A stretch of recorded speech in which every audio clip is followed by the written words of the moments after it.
As I believe everybody here knows, my name is Stephen Salel.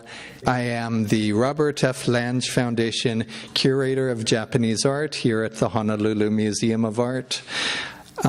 Beginning this year, we have embarked upon a multi-year project that focuses on contemporary Japanese manga, that is, graphic novels, and the art historical importance of those works. It's a kind of artwork that not many art museums in the United States have shown. And by not many, I mean almost none. But as part of our museum's new mission to focus on contemporary works, particularly contemporary Asian works that are meaningful to our audience, we've decided to explore artists and writers who take the medium very seriously and show it as fine art. In the process of putting together exhibitions like the one we have on display right now, Visions of Gothic Angels, Japanese manga by Takaya Miou, I've been consulting with a number of manga specialists, both here in Hawaii and in Japan and on the U.S. mainland. I was first introduced to Deb Aoki about 1.5 years ago, and I knew about her work as both a visual artist and as a promoter of international manga.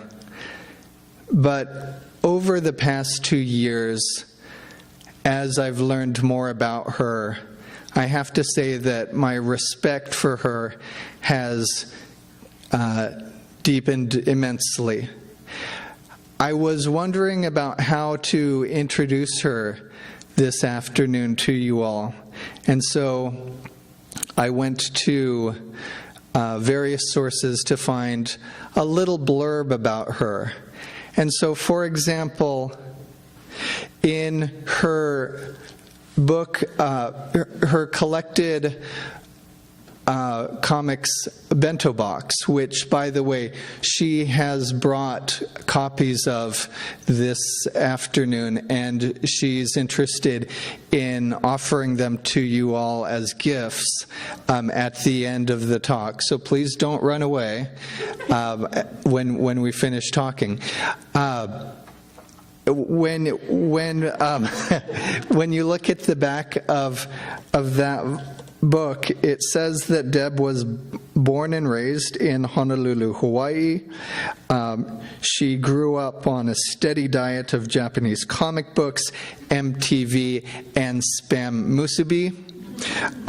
She has published her comic strips and illustrations in such newspapers and magazines as the Honolulu Advertiser, the Honolulu Weekly, Deep Magazine, Honolulu Magazine, the Kaleo o Hawaii, and various other forums.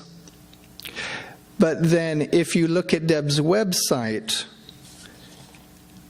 she has transformed herself completely, and nowadays it talks about the work that she is doing drawing storyboards for software companies such as eBay, Citrix, Purple Incorporated.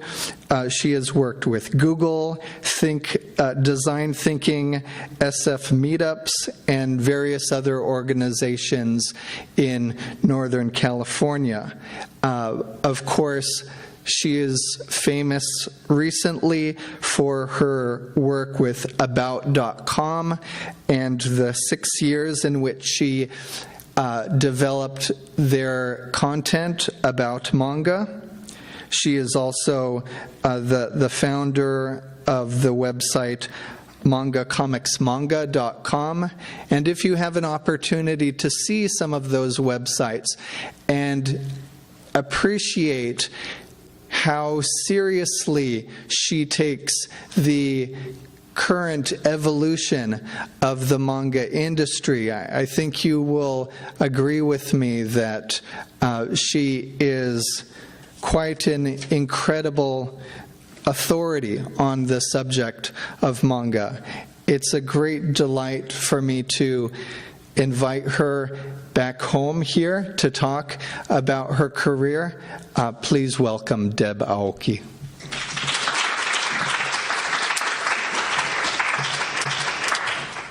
Thank you, Stephen. Oh, that was such a nice intro. And thank you for coming out on a Friday at 4 o'clock. I know that's not easy, given the traffic I've seen out there. So thank you so much. It's nice to see a lot of familiar faces, too. All right, this part might not be necessary, but this is the little intro. I do UX nowadays. I do UX design, content strategy. I write about comics. A big old manga nerd. I'm going to tell you a little love story about me and manga. Since I was a little girl, I always read comics. I mean, as soon as I started reading comics. But a lot of it was, the American kind. I would read like Little Dot and like Richie Rich and Archie. Read newspaper comics. I'd bug my mom to give me 25 cents to go buy a comic at the store. So I was always into comics. But then in 1973, I went to Japan. And that was in 3rd grade, and that time, the yen to the dollar ratio was 360 yen to $1. I didn't realize how good I had it till now. Nowadays, if you're lucky, it's like maybe 100 yen to $1. So that's just to kind of let you know, for a 3rd grader who basically, it was like being let loose in a candy store. It was just so delightful. Plastic food and, like, oh my goodness, there's, all kinds of candy and all kinds of things to see. I was just enamored of the whole thing. Even though I couldn't speak any Japanese, I went with my parents. My father's family is originally from Hiroshima-ken, Yamaguchi-ken, and I have aunts who live in Miyajima, which is a pretty island off of Hiroshima. I remember having my first momiji manju, and my aunt took me to a bookstore when I was there, and then my problems began. It was like, like how heroin addicts remember their first hit? It was kind of like that. It's like, oh, the best stuff ever. I actually went back to Miyajima recently to pay homage to that bookstore, because that's where it really did all begin. Now, here's an interesting thing about, me and manga. When I first encountered it, I couldn't read it at all. But what attracted me to it was that I could still understand the stories, even without reading the words. The storytelling was just that clear and compelling. I mean, this is a series called Candy Candy, which is about an orphan girl and then the troubles and tribulations she goes through. And it was like crack. It was just romantic and dramatic, and you just couldn't wait to see the next chapter. There was an anime that played on Kiku TV. So I was actually pretty lucky in the sense that growing up in Hawaii, I was, having access to Japanese culture was very easy. I mean, I'm Japanese American, but I'm 3rd generation. So my parents really didn't speak much Japanese. My grandparents on my father's side didn't speak much Japanese around the house either. We watched Japanese TV, but we relied on the subtitles. But it was kind of neat because I could come back from Japan and I could indulge my brand new fascination in it by going to the Japanese movie theaters. There was the Nippon Theater and there was a Toyo Theater. There were Japanese bookstores that were actually quite large. Hakubundo and Bunbundo were quite big at the time, and I started a subscription. I would get these Japanese magazines every month. The one thing I'm really grateful for being introduced to manga at that time is that shoujo manga was for girls, and it was unapologetically for girls. It also, a lot of times what they would do in these magazines, they'd have profiles of manga artists, and they'd show you how to draw your own comics. And it was all very simple and straightforward. And it was always really encouraging me, to draw comics. And I didn't realize what a gift that was until quite a few years later. I went to my first San Diego Comic-Con when I was 1992, and I discovered I was a minority. That most of the guys there were guys. And, the female comic artists that, there were very few.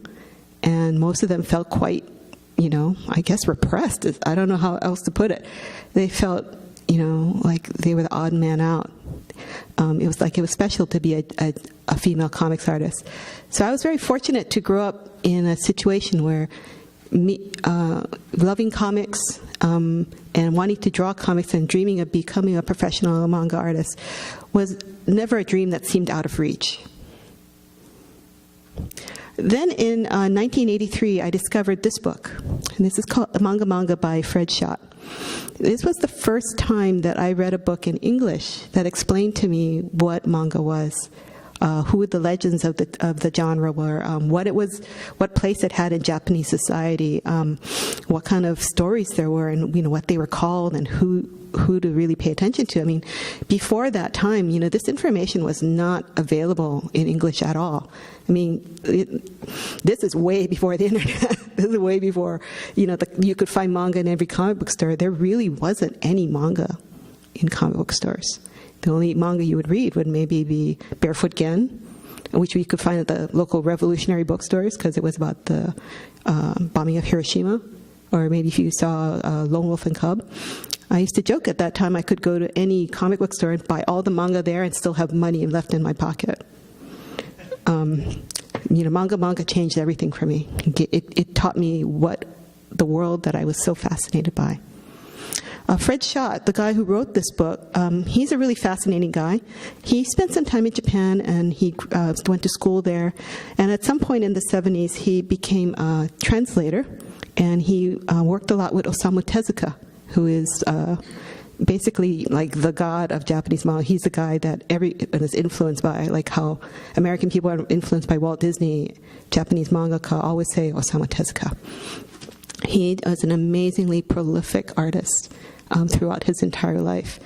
If you're interested in learning a little bit more about him, Fred also recently translated the graphic novel biography of Tezuka. It's pretty thick. It's like this thick. It's like 3 inches thick. And it's incredibly engaging. That guy was a workaholic. What was interesting, too, in Manga offered excerpts of different manga stories, including Barefoot Gen, Rose of Versailles, and Phoenix by Tezuka. For a long time, these little excerpts that was all you could read of these stories. Only very recently, some of these are available in English in its entirety. Barefoot Gen is available from Last Gasp. Rose of Versailles is coming out next year in first English edition. And Phoenix is available from Viz. Phoenix is considered Tezuka's masterwork. It's about reincarnation, and it spans so many eras, from like prehistoric times to sci-fi and space. It's an epic story. It looks very cute, but it's a very deep story. So if you ever have a chance, please check it out. So people ask me, why do you love manga so much? Well, there's maybe 4 reasons. One thing I like about manga compared to U.S. comics is that it has a huge variety of stories. I mean, everyone says, well, manga's not any one thing. When people say comic books in America, they go, oh, yeah, superhero stuff. Manga in Japan can be about anything and everything. It can be like sci-fi. It can be like cute stories about cats. It can be horror. It can be like Silent Voice is a really wonderful story about a deaf girl and the boy who torments her. And it was written in collaboration with the Japanese Association of the Deaf. So it teaches empathy for people who are deaf in Japan, as well as being an incredibly touching and wonderful story. There really is something for everyone. I mean, you can have a cradle-to-grave relationship with manga. There's a manga that's not available in English called, I think, Shooting Stars in Twilight. And it's like love stories about seniors, people in their 60s and 70s and 80s falling in love again. And I don't think I see that very often in America. It's what's nice about manga is that it assumes that manga's for everybody, not just teenagers. Another thing I like about manga is manga's very female-friendly. Like I mentioned earlier, my love of manga come because it was stories that spoke to me, that I could enjoy reading. Whether it's magical girl stuff that made me feel like as a girl, wow, I can do this, It's like, oh, are those girls just like me? Or the other one over there, the blue cover, Otherworld Barbaras by Moto Hagio. She writes incredible sci-fi stories. It's kind of like Inception. If you go check it out, it's a real mind bender. In Clothes Called Fat by Moyoka Ano, she was a guest at the Academy earlier. This is a story about bulimia. And A Bride Story by Kaoru Mori. It's about a woman at turn of a century, I think it's Turkey. But it's beautifully drawn. These are books that I can unreservedly recommend to anybody, adult or children.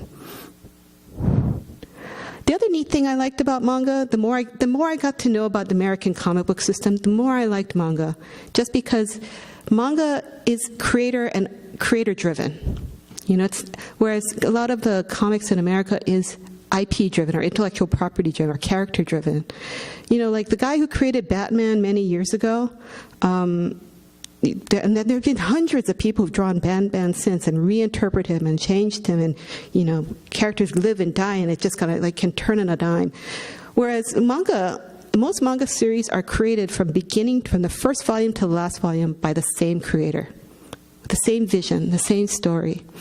One thing that really I really didn't like about American comics at a certain point was that you could read X-Men and be really into it, and then all of a sudden it would change writer and it would change artist, and it was like a completely different series. Or a character you like all of a sudden became someone completely different. And I didn't like that, it just kind of threw me off. Whereas I think manga, there is a beginning and an end. And you can pick it up, and you don't have to pick up all these different variants and subparts, and it's very cohesive.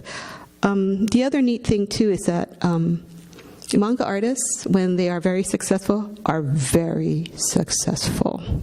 They make a lot of money. I mean, most manga artists, don't make a heck of a lot of money, But the ones that do, like Rumiko Takahashi and Eiichiro Oda, who does One Piece, they're considered some of the richest people in Japan.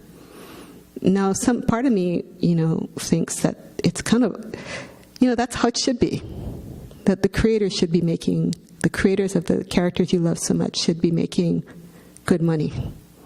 I'll get a little bit into that a little later. The other nice thing I like about manga is manga teaches me stuff. It gives me a window into another world. There's manga about almost everything. Drops of God is about wine. Haikyuu is about volleyball. Onward Towards Our Noble Death is basically about a doomed battalion in World War II stuck in Southeast Asia and the South Pacific.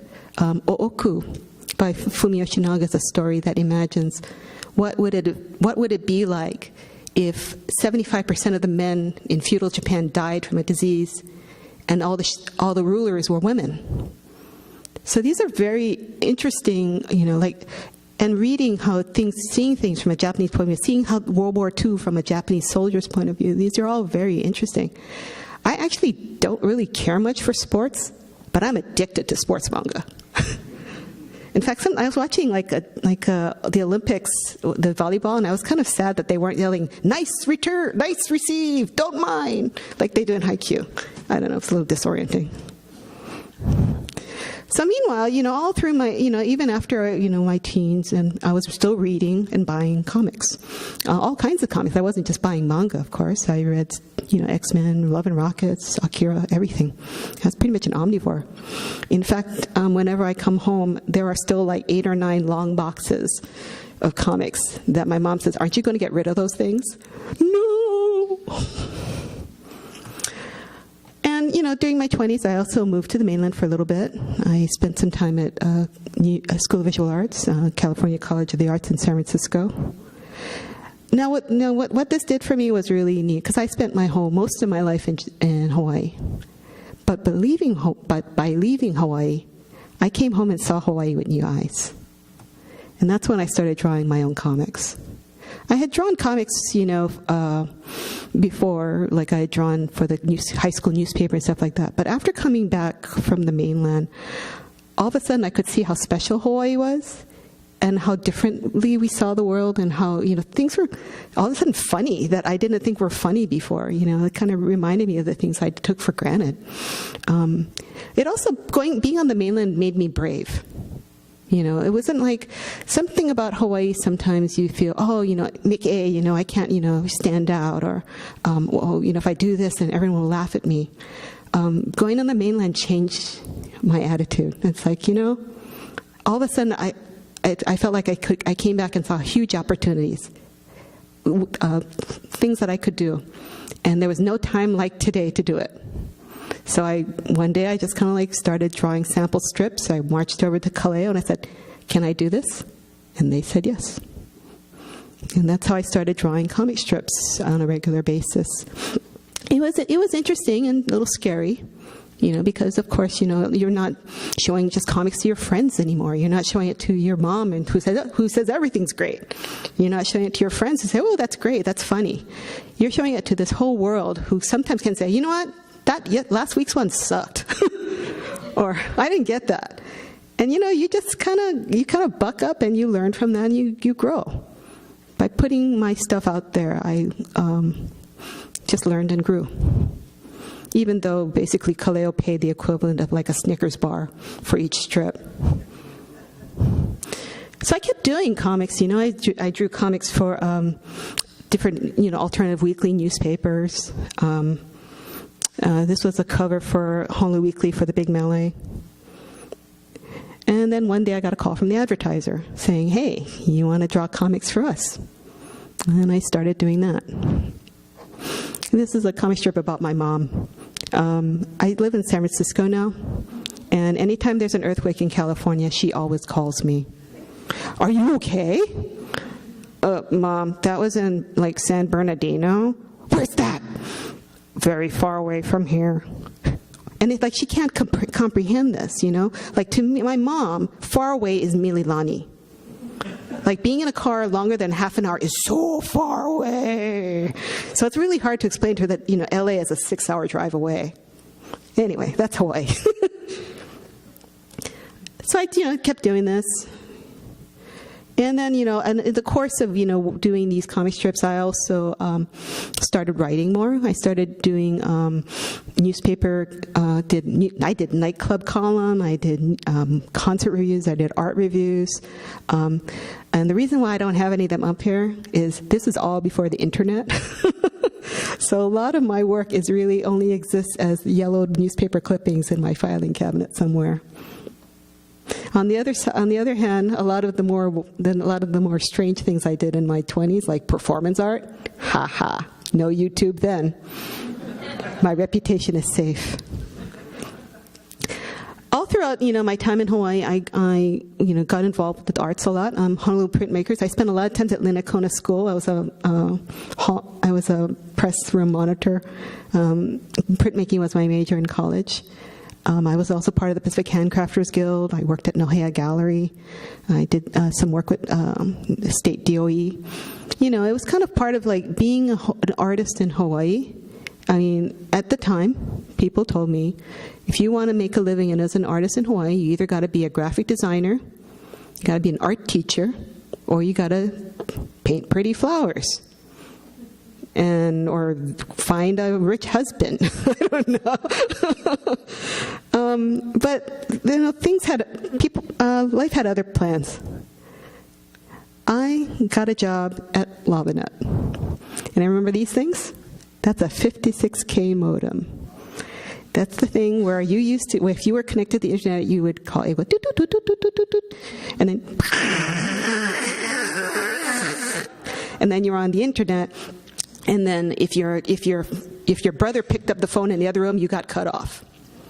Anyway, I know this well. And you might ask yourself, how did you go from being in art to working in technology? And my answer is punk rock. My friends who started Lavinet were my friends from my punk rock days. Go figure. Since then, the last 20 years, I've been working in technology companies. I've worked at Microsoft in Redmond, worked at City Search in LA, worked at Citrix in Santa Clara, or eBay. I'm now currently doing contract work with Sony in San Francisco.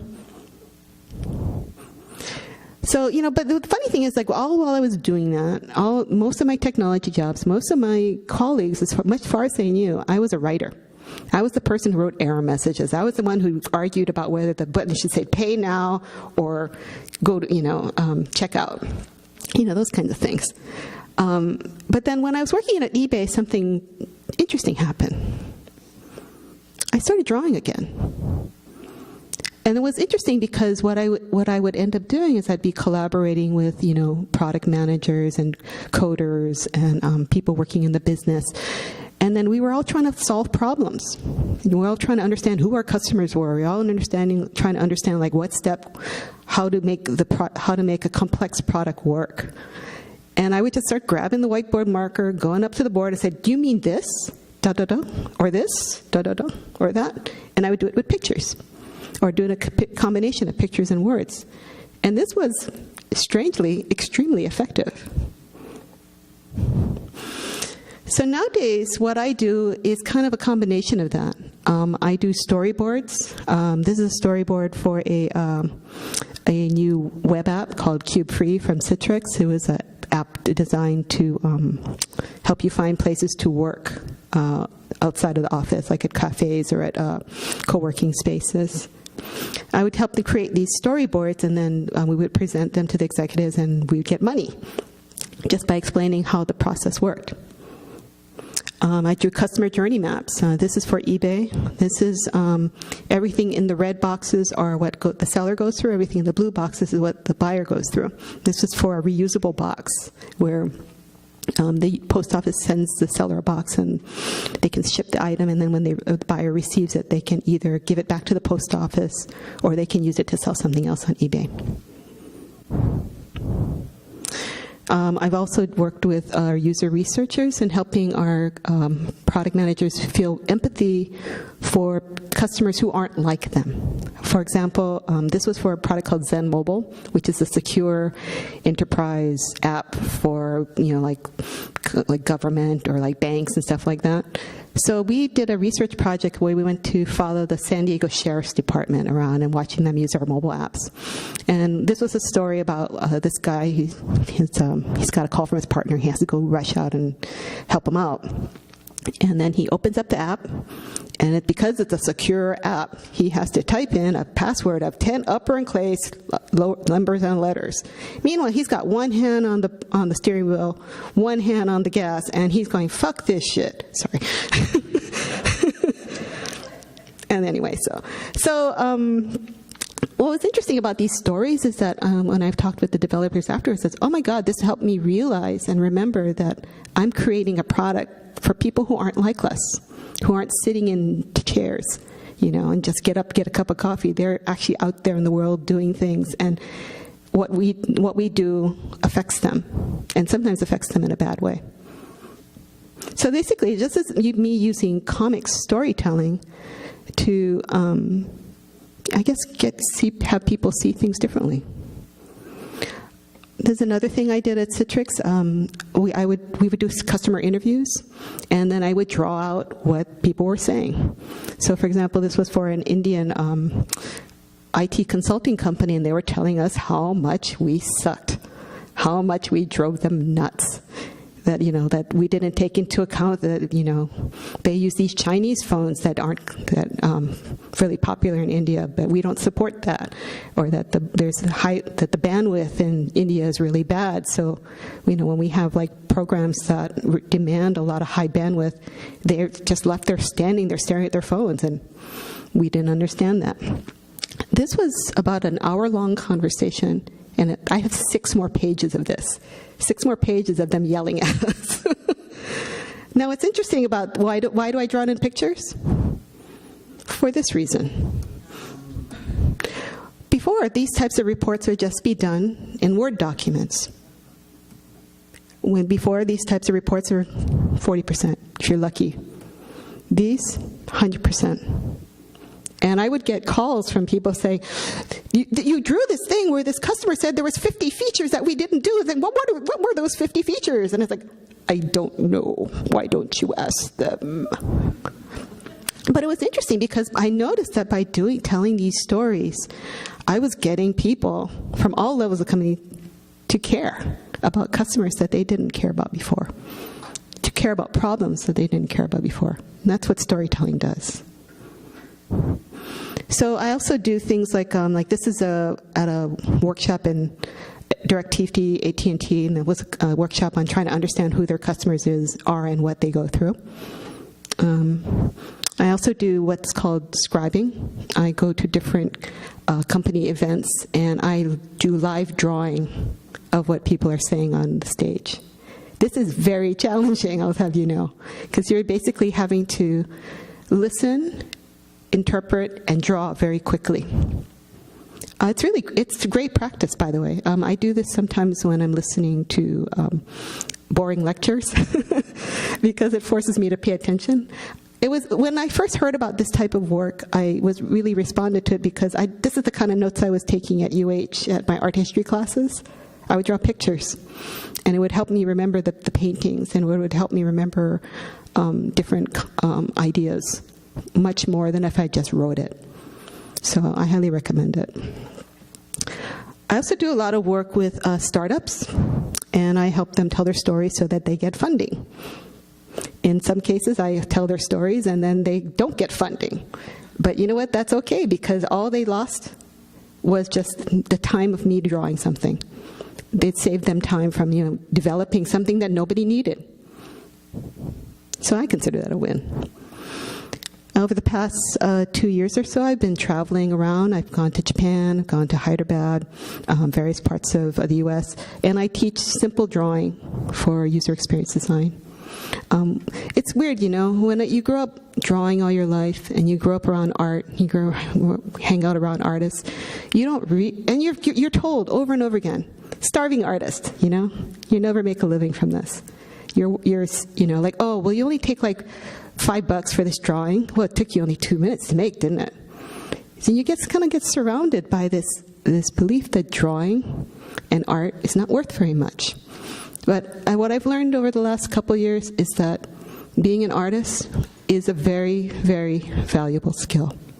Being a storyteller is a very valuable skill. We have talents and we have abilities that people really need. And I'm really pleased to try to teach others how to do what I do. Meanwhile, manga's still a big part of my life. Thanks to a coworker at MSN, I got turned on to About.com. They said, hey, find a topic and maybe you can write about it. And voila, manga popped up. So I wrote some sample articles, and based on what I knew from MSN on how to do search engine optimization and how to write good headlines and things like that, I applied to be the editor, and I got it. And this opened a whole, much like how in 1983 going to Japan opened a door for me, this opened a whole nother door for me. Since then, I've been kind of, I guess, besides doing my technology work, this is what I call my super fun side job, my super fun tax-deductible side job. I travel around the world, and I write about manga. I get to interview a lot of manga artists and editors, get to ask lots of nosy questions. Last year I interviewed Masashi Kishimoto, who is the creator of Naruto. And this summer I was talking with Tsutomu Nihei, who is the creator of Knights of Sidonia. I regularly do panels at San Diego Comic-Con about manga. So, usually if I'm not traveling for business, I'm traveling for comics. And it's kind of a fun life. It'd be nice if the manga side of my life paid all the bills, but it's kind of nice that it doesn't, because by having my life, my profession being something else, I can be neutral. I'm not working for any one manga publisher, and I can say I love everything, and so I try to cover everything I can. So I guess if you had to explain it, my life is kind of about intersections. Between technology and writing is content strategy, and that's the UI writing and the stuff I did at eBay and Microsoft. Between graphic design and comics and writing, that's where I'm a comics journalist. And between technology and graphic design, that's where I do my UX work. So it's kind of neat. So what did I learn on my journey so far? Well, here's 5 things I can share. 1, try saying yes to stuff that make you scared. It might take you someplace interesting. I know it's taken me lots of interesting places. 2, you got to have friends. Most of my best opportunities, most of the most amazing turns that have happened in my life came because of people who were my friends, some from UH, some from Temari, some from my past jobs. It's all been about my friends.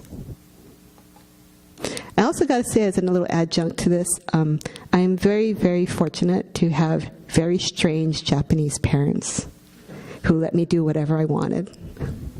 They never pressured me to get a real job. They never pressured me to get a job that made lots of money. They always believed that they always liked that I like art, and always encouraged me to do so. The third thing is put yourself out there as much as possible. Get your work seen and read as much as possible. A lot of what, being an Asian American chick from Hawaii, you just kind of, the overall culture is, don't stand out. Don't make people uncomfortable. And thanks to going to the mainland, that doesn't matter as much anymore. Every time that I put myself out there, and yeah, sure, I failed a lot too, but every failure taught me something. And every time I put myself out there, somebody could see what I was doing and say, hey, this thing came up, let's call Deb. Also, the other thing I wanted to point out is that, if you're kind of struggling, you're the type of artist like trying to figure out where am I going to go, what I'm going to do. I'm just here to kind of say that maybe your dream job hasn't been invented yet. My dream job, I couldn't tell you what it was. I mean, when I was growing up, I thought I wanted to be a children's book illustrator. And then I wanted to be a comic book artist. And now I call myself a user experience designer. And there are college programs to learn how to do that, and vast books and whole conferences on how to do this. But when I first started doing it, there was no such word. You could get into it just by being a good writer, being a good designer, just adapting. And as Doris says, just keep swimming. Anyway, if you're interested in some of this stuff, I'm on Flickr, I'm on SlideShare, I have more of my examples of my stuff out there. I'm also in a couple of books, See What I Mean and Mapping Experiences. Some of my work is in there as well. If you're interested in scribing, there's it's also called Graphic Facilitation. I highly recommend it. Drawing on the Back of the Napkin is a great book on just learning how to draw and tell stories for business. There are also online classes. The Grove teaches graphic facilitation. That's in San Francisco, and I took classes from them as well. And that's kind of it. I really didn't know exactly what you guys wanted to hear, so I just kind of tried to wrap it up as best I could. But I am happy to take any questions. Fire away.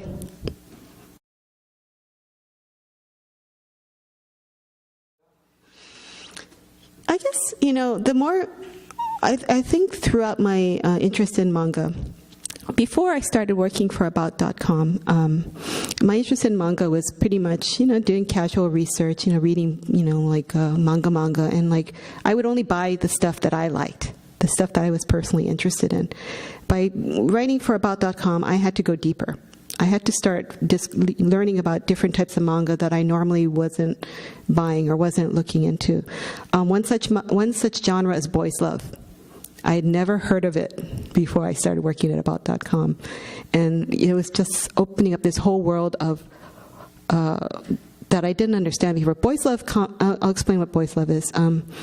Boys Love comics are comics about boys or men in love with each other that are written by women, largely for women. So I had never heard of such a thing. I mean, I was around fandom and stuff like that, but I'd never heard of such a thing. And then later on, I heard about Gengoro Tagame's work and gay manga, and this was gay manga. This was manga about gay men, by and for gay men, and these two types of manga look completely different. I mean, some of them look similar, but it was an interesting introduction to, I guess, different ways to look at sexuality that I had never seen before. Different ways of looking at how people relate to each other that I'd never seen before. I also started seeing more like heta-uma manga. Heta-uma is kind of like so bad it's good, or like purposely inept manga that has a lot, that people like because it has a lot of energy and it's very visceral. So I discovered that manga has so many different faces and expressions. That saying you like manga and you expect it to be a certain one thing, that's like saying I like movies.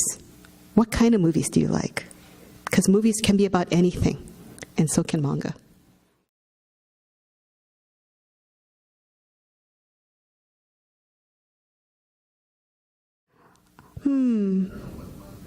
Manga is I would say it's, I mean, anyone out there, if you want to correct me if I'm wrong, but manga is just a general word for like playful pictures. It's basically just comics. In fact, a lot of comics in Japan don't call themselves manga, they call themselves komiku. Go figure. It's interesting because what comes to America as manga, initially the first batch of stuff that came to America was stuff that people figured would sell to the comic shop crowd, which means it was more seinen manga or men's manga, sci-fi, Ghost in the Shell, Lone Wolf and Cub, stuff like that. So there was or Akira. So there was this perception that manga was this gritty, visceral, action-packed stuff. But, that was only the teeny tiniest slice of what manga is, or what Japanese comics are. There's this whole vast array, and then I think in the 90s, then they started publishing shoujo manga. Then people started thinking, and shonen manga, so a lot of people think, oh, well, manga is only this ninjas and magical girls and stuff like that. And no, I say that's still a teeny tiny slice of what's out there. So when people say, what's a manga style? There is no real. I mean, there's certain things that are universal. I mean, it's all red, right to left. There are certain visual conventions that are very unique to manga, like how they show anger and how they use sound effects and how motion is shown. There are some things that are very unique to Japanese comic styles. But, let me see if I can pull it up. Like the thing with manga is that, there's just so many different styles. And it continually evolves. The manga that was created in the 70s looks really different than the manga that's created today. In fact, one thing I should point out, I've spoken to a couple of manga editors in Japan, and we've talked about Americans who want to become manga artists in Japan. And I've recommended them a couple of people. Say, hey, this guy does great work. This guy does great work. Looks like might do well in Japan. And they say, it looks old. And they go, what? And they go, yeah, why do all you Americans draw in such an old style? And so they would ask me really blunt questions. Like they'd say, don't these artists read what's current in Japan? And it's like, yes. Kinda, sorta, maybe. One problem with that is like a lot of the how to draw manga books teach you how to draw in a style of manga from the 1990s or the 1980s, and then and so to a Japanese eye, it looks like you drew it it's really old style. So I really struggle with that when people say, what's manga? What's a manga style? Because manga confounds that expectation all the time.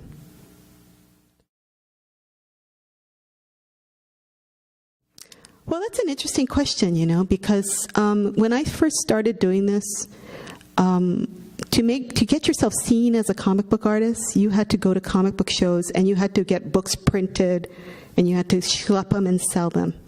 And since then, a lot of people, the internet's happened, and now you can make yourself known and get work by having a Tumblr blog or by communicating with people on social media. Now, on one hand, I think you can have a career here and work here and make this your base. But I have to say that a lot of what I was able to do came because I had face-to-face interaction with a lot of these people. And I was I'm at all the shows, and I see them over and over again, and it helped me build my network. I think it's important to do work that speaks to Hawaii, because I think Hawaii is very much a leading edge type of place because of its multiculturalism. The kind of multiculturalism that we have in Hawaii, I think the rest of the world would really envy. But at the same time, too, I think there's a lot of issues in Hawaii that need to be spoken about, and artists can do that very, very well. But for myself, I think I would not be able to do half the things I've been able to do if I stayed here. And I think I don't think it's wrong for people to stay here, and I don't think it's better to go to the mainland, but for me, it really opened my eyes a lot. I think it is possible to have a career in Hawaii and do it everything from here, but I think you have to also invest in spending time on the mainland to network and get yourself seen. I think that's really, no matter how much the internet can do for you, I think that's still very important.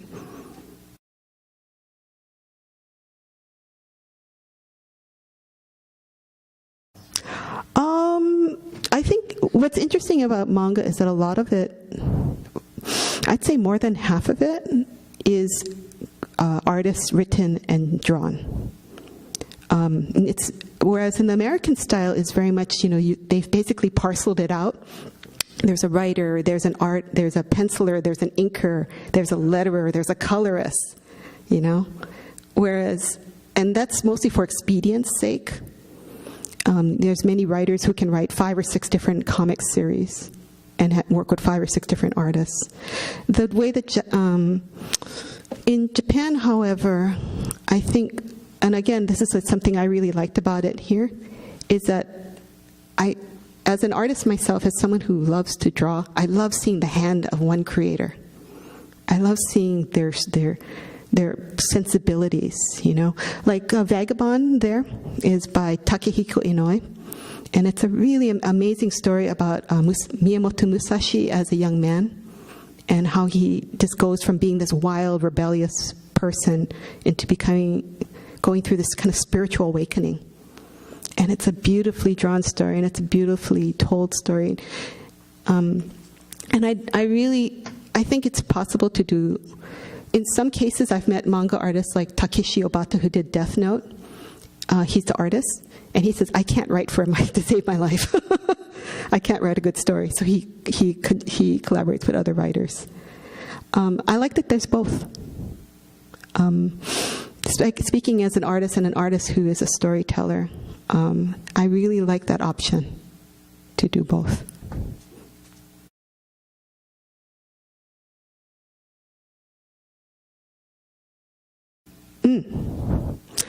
Yeah, if I can explain, someone explained this to me a while ago, but the movie industry in Japan is not as well funded as the movie industry in America is. And so if you see like a movie made, there's a lot of movies made from manga in Japan. Manga is kind of like the de facto IP generator in Japan. And there's all kinds of movies made from manga that don't look anything like manga. I mean, they're like thoughtful love stories, high school love stories, or they're like the other story, let's see, which one?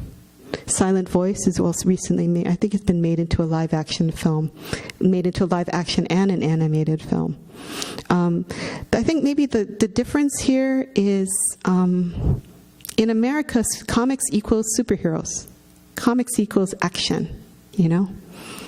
Even though there are, movies made in America based on comics that look nothing like that. I'm trying to think which one it is. Crumb.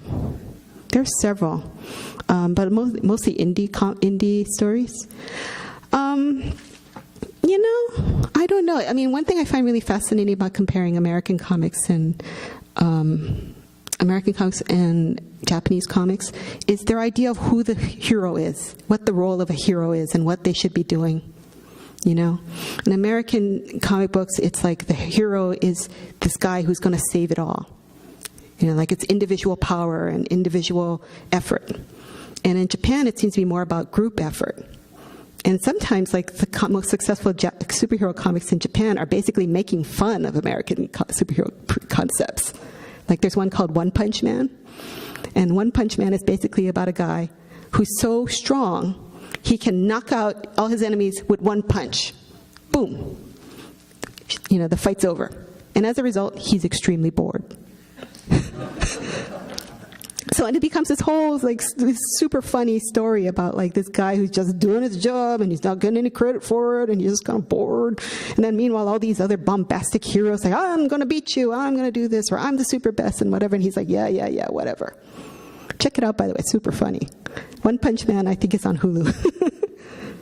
Did that help? I kind of meandered a little bit. Anyway, like I said, thank you for coming out today. And as your little bonus gift, you get a copy of my books.